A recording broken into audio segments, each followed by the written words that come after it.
আলাইকুম প্রিয় কলেজার বন্ধুরা, আমি আলামিন চলে আসলাম বরাবরের মতো একটা লম্বা ভিডিও নিয়ে। আমার সাথে থাকবেন, ভিডিওটা দেখবেন। আজকে একটা গল্প বলবো। একটা রাজার 3টা কন্যা ছিল। রাজা তার কন্যাদেরকে জিজ্ঞাসা করলো কন্যাগুলো তাকে কতটা ভালোবাসে।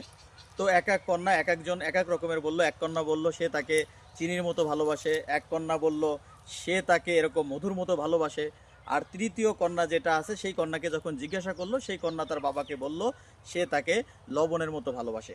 তো প্রথম কন্যাদের কথা শুনে রাজা খুবই খুশি হলো, খুবই আনন্দিত হলো, তাদেরকে বাহবা দিল, তাদেরকে পুরস্কৃত করলো। দ্বিতীয় কন্যার কথা শুনেও তাকে পুরস্কৃত করলো, কিন্তু যে কন্যাটা বলল যে বাবা আমি তোমাকে লবণের মতো ভালোবাসি, তো এরকম তার প্রতি রাজা খুবই ক্ষিপ্ত হলো, খুবই রাগান্বিত হলো এবং রাজা তাকে বনবাসে পাঠিয়ে দিল। এরকম সে বনবাসে চলে গেল। তো বনবাসে থাকে সেখানে এরকম আহ, একটু সংসার পাতলো, ভালো কিছু করলো, ঘর বাড়ি করে ফেললো।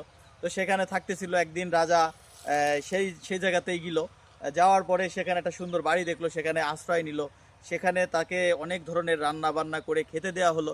তো যখন রাজা মশাই খেতে বসলো, খেতে বসে তো সে এত মজার মজার খাবার খেতে দেখে জিভে জল আসছে। যখন খাবার শুরু করবে তখন একটা খাবারও সে খেতে পারতেছে না, কারণ তার প্রতিটা খাবারেই এরকম লবণ দেওয়া হয় নাই।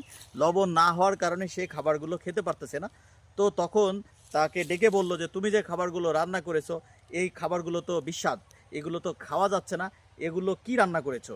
এখানে তো একটাতে তুমি লবণ দাও নাই। তো তখন রাজার সেই কন্যাটা রাজার সামনে আসলো, বলল বাবা আমি তোমার সেই কন্যা যে কিনা আমি তোমাকে বলেছিলাম আমি তোমাকে লবণের মতো ভালোবাসি, আর তুমি সেটার ক্রোধে রাগে ফেটে আমাকে আজকে বনবাসে পাঠিয়েছো। আর আমি আজকে তোমাকে পরীক্ষা করার জন্য যে খাবারগুলো দিয়েছি প্রতিটা খাবারেই কোনো খাবারে আমি লবণ দিইনি, যাতে তুমি এই লবণ না দিলে যে কীরকম খাবার বিস্বাদ হয় সেই জিনিসটা তোমাকে আমি বিস্বাদ হয় এটা বোঝানোর জন্য এটা করেছি। তো তখন রাজা বলল যে না মা, আমি বুঝতে পেরেছি তুই আমাকে সবচেয়ে বেশি ভালোবাসিস, কারণ লবণই হচ্ছে সবচেয়ে মিষ্টি। তো তখন রাজাকে তা আবার লবণ দেওয়া খাবারগুলো খেতে দিল। রাজা খেলো, খুশি হলো এবং তার মেয়েকে নিয়ে রাজদরবারে ফিরে আসলো। গল্পটার সারমর্ম হচ্ছে প্রিয় বন্ধুরা, আমরা যারা আছি একজন আরেকজনকে এরকম চিনির মতো, মিষ্টির মতো, মধুর মতো ভালোবাসি, কিন্তু আমি কিন্তু আমার প্রিয় কলিজার বন্ধু যারা আছে সবাইকে কিন্তু লবণের মতো ভালোবাসি। কারণ আমি এমনভাবে ভালোবাসি যেন আমি বেশিও না হই কমও না হই। কারণ যদি লবণ বেশি হয়ে যায় খাবারটা নষ্ট হয়ে যাবে, লবণ যদি কম হয়ে যায় তাহলে খাবারটা খাওয়া যাবে না।